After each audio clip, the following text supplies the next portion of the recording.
Would you like a red apple or a green apple? Or maybe a black, white, or gold apple? No, I'm not talking about apples, of course. I'm talking about phones. The new iPhone, Apple out with a hotly anticipated release, right? A refresh of the product. Marcelo Prince, you were downstairs watching. You were part of the team live blogging. The Apple event. What do we know right now? Well, so they confirmed that they're going to come out with 2 new phone models, the 5S, which is a higher end phone, and the 5C, which is a cheaper one. And the event's still going on, but so far, I don't think there's anything that's really surprised people who have been following the situation closely.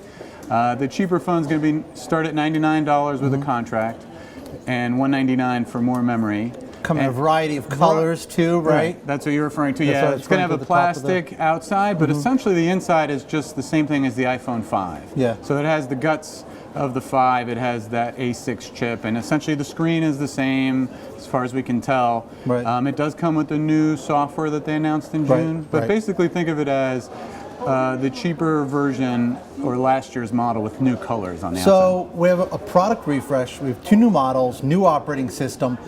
What's the initial reaction to these phones, though? I think the question is going to be whether Apple has really done enough here to change the market dynamic, right? It's heavily tilted towards Android lately. They've been outselling iPhones, both because they've come out with larger screen sizes as well as cheaper products in emerging markets. And while they've refreshed the product line, I don't think it's dramatically different. Yeah. And I don't know if it's going to change the march of Android. I mean, we still don't know what that 5C is going to cost without a contract, which in places like China and Brazil, that's how people buy those phones. On the high end, you know, the S, it has some innovative things. It has like a fingerprint scanner, as we previewed today in the paper. It has a much higher resolution camera, and it has this dual flash thing. So when you take a picture in the dark, Apple says it'll work better, it'll look better.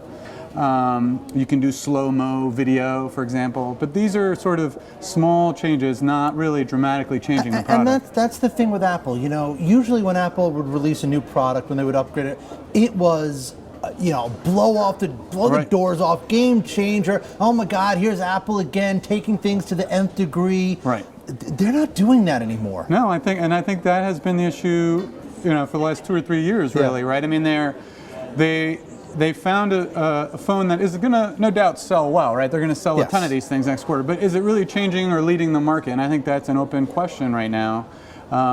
They certainly have refined the product, but I think it's more sort of incremental changes than revolutionary changes. And I mean, is that a problem? Look, the company makes a ton of money. Right. They're still extremely, extremely profitable. Right. Yeah, if you bought the stock at $700, you're not disappointed, happy. right. But they're very profitable. Right. They have a good business. They have a good franchise. Do they need to be that company that is 2 or 3 years ahead of everybody else anymore? I think it's a fair question. I mean, investors are looking at it 2 ways. I think there's some concern that they're going to become what happened with the Mac, where they came out with a product that was superior, but ultimately the Windows operating system relegated them to a small portion of a much bigger market, right? And is Android going to do the same thing in smartphones, where Apple may have a more attractive and better designed product, but in the end going to become a niche player in this much bigger market? And I think that's what people are worried about. The flip side is they make plenty of money.